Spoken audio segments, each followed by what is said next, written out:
ॾिसो, सिंध जी पुलिस जी हुकूमत जी इंतिहाई क़ाबिल शर्म उन्हनि जे लाइ शर्म जोॻो मक़ामु आहे त पुलिस लाइ बि ऐं चोरनि लाइ बि। त बेदिल मसरूर जेको आहे सिंध जो हिकिड़ो क़ौमी फ़नकार, सिंध जो मोहबत कंदड़, ऐं हुन सिंध जो चपो चपो सिंध जे इश्क में पंहिंजी अछी ॾाढ़ी आंदी आहे।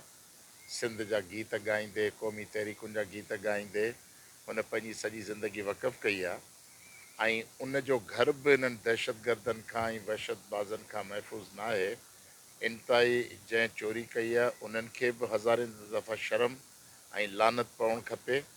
ऐं पुलिस जी कारकर्दगी तव्हांखे ख़बर आहे, अलाए कंहिं वज़ीर जे घर चोरी थी त अलाए 50 मां चोर पकिड़े ऐं बरामद थी वई।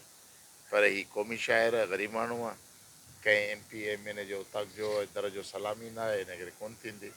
पर उनजे बावजूदि ही जेका सिविल सोसाइटी तव्हां असां आहियूं, असां सभिनी खे गॾिजी कोशिशि करणु खपे त इहे चोर ज़ाहिर थियनि ऐं इन्हनि सां दादरसी थिए ऐं इन जो चोरायल माल वापसि अचे। ॿियो डॉक्टर साहिबु, इहे जेको अफ़गान जो सिलसिलो सॼे मुल्क में जेको शुरू आहे, ख़ासि करे सिंध में रुकिजी वियो आहे, इन वजह तव्हांजो छा चवणो आहे? इहे पीपल्स पार्टी अफ़गानी पाण में मामा भाणीजा आहिनि। इहे सॼो पंजाब वारनि 14 लाख कढी छॾिया। हा, हितां जेके इहे तव्हां ॾिठा आहिनि, कुझु हुननि जूं बस्तियूं बस्तियूं ख़ाली थियूं आहिनि, उहे पंहिंजे पाण विया आहिनि। सरकार कंहिंखे बि पुलिस वारो न मोकिलियो, का गाॾी न मोकिली त बाबा तव्हां वेठा आहियो, हाणे तव्हांजो वक़्तु पूरो थियो। 1979 में इहे आया न अफ़गान पनाहगीर, 21 साल ऐं 25 साल ई 46 साल हिकिड़ी ज़मीन उनखे पनाह ॾिनी, खाधऊं, वधिया वेझिया। हाणे जॾहिं बैन अवी हालतूं तब्दील थी वियूं आहिनि, अफ़गानिस्तान में अफ़गाननि जी हुकूमत अची वई आहे, त हाणे को बि जवाज़ नथो थिए त सिंध हुकूमत हिननि खे हिते रहणु ॾिए या पनाह में रखे। ही क्राइम, ही दहशतगर्दी, ज़मीनुनि ते कब्ज़ा, शहरनि में जेका बि कब्ज़ेगिरी, उन में 80% ॾोह जेको अफ़गान पनाहगीर जो आहे। इन करे फिलफोर खे कढणु खपे। असीं चऊं था त पीपल्स पार्टी पंहिंजे भाणेजनि ताण हथु खणे उन्हनि खे मोकिले पंहिंजे ॻोठ। बाबू ॾिसो, ॻाल्हि इहा आहे त को हिकु लोफर 5 लोफर हुजनि, उन्हनि खे त तव्हां 500 200 माण्हू वठी वञी मुक़ाबिलो करे रोके सघो था। हीअ सॼे सिस्टम जी जंग आहे। पाकिस्तान पीपल्स पार्टी सरदारनि खे, जागीरदारनि खे इक़्तिदार में आणे, असेंबलियुनि में आणे एॾो ताक़तवर करे छॾियो आहे जो हाणे SSPs DIGs जेके कमीशन ऑफिसर आहिनि, उहे उन्हनि जे दरवाज़नि ते तव्हांखे उहे माण्हू उन्हनि जे पेरनि ऐं गोॾनि ते हथु रखंदे नज़र अचनि था। जॾहिं पुलिस एतिरी ग़ैर फ़ाल ऐं एतिरी इमोरल ठाही वई आहे, कमज़ोर ठाही वई आहे, ऐं जागीरदारनि जी मनमोजी लॻी पई आहे, त अहिड़े वक़्त में धाड़ेलनि खे बि उहे पालनि था।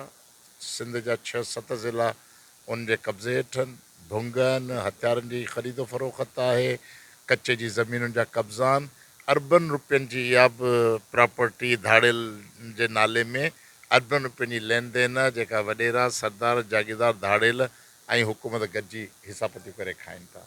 इन करे सुवाल इहो आहे, सियासी मसइले जो हल सियासी हूंदो, सियासी मसइले जो हल इहो आहे त सिंध जा माण्हू इन्हनि खे वोट ॾियणु बंदि कनि। जेसीं ताईं जागीरदारनि सरदारनि खे वोट ॾींदा रहंदा सिंधी, उन वक़्त ताईं अकेले अकेले पिटबा, फुरबा, लुटजंदा, मरंदा ऐं घर जी कुंड में रत जा ॻोढ़ा ॻाड़ींदा रहंदा। निजात जो को रस्तो कोन्हे। मुंहिंजा साईं, ॻाल्हि इहा आहे, मां सिंध जो हिकिड़ो ज़िमेवार फ़र्दु आहियां।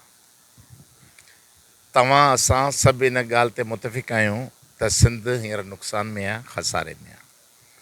असां सिंध जा मालिक न रहिया आहियूं। अधो त आबादी ग़ैर सिंधियुनि जी सिंध में अची वई आहे, आबादी जो दॿा आहे, मुआशी तरह असांजे हथनि मां हली वई आहे, शहर असांखां हलिया विया आहिनि। इन सॼी सूरत हाल में असांखां क़ौम जी तवका आहे, तक़ाज़ा आहे त असां सिंध खे तामीर कयूं। मोहन जो दड़ो आहे, पाण खे टारगेट ॾियनि त अदा मोहन जे दड़े खे नए सिर ठाहियो। असां स्टडी कंदासीं न त मोहन जो दड़ो तबाह छो थियो, ॿोॾे करे तबाह थियो, ज़लज़लनि जे करे तबाह थियो, या धारियुनि हमलावरनि अची हिनखे ढाहे पट कयो, माण्हू क़तल करे छॾियो। जेसीं तव्हां स्टडी केस तौरु माज़ी जी तारीख़ खे न पढ़ंदव त तव्हांजे शहर जे, तव्हांजे वतन जी तबाहकारियुनि जा किरदार कहिड़ा आहिनि, उन्हनि जा कहिड़ा कहिड़ा ग़लति सियासी फ़ैसिला आहिनि जिन सिंध खे कापारी धक आया आहिनि। जेकॾहिं असां इहो पढ़ंदासीं कोन, असीं सम्झंदासीं कोन, असां कंहिंखे मुंहिंजी तकीर में का हिकिड़ी बद इख़लाक़ी ॾेखारियो, मां कंहिंखे चयो जे बाबा हू चोर आहे, हू गद्दार आहे, हू फलाणो आहे, मां सिंपल चयो त बाबा माज़ी में ही किरदार आहिनि, ही सियासत जिन जा सियासी फ़ैसिला ग़लति थिया आहिनि जंहिंजे करे सिंध अॼु इन हाल में पहुती आहे। हाणे ग़लति फ़ैसिला आहिनि उनखे दुरुस्त करिणो आहे। दुरुस्त छा ग़लति वरी उहो ई ग़लति रस्तो वठी पाण दुरुस्त कंदासीं या पाण नए रस्ते सां हलंदासीं।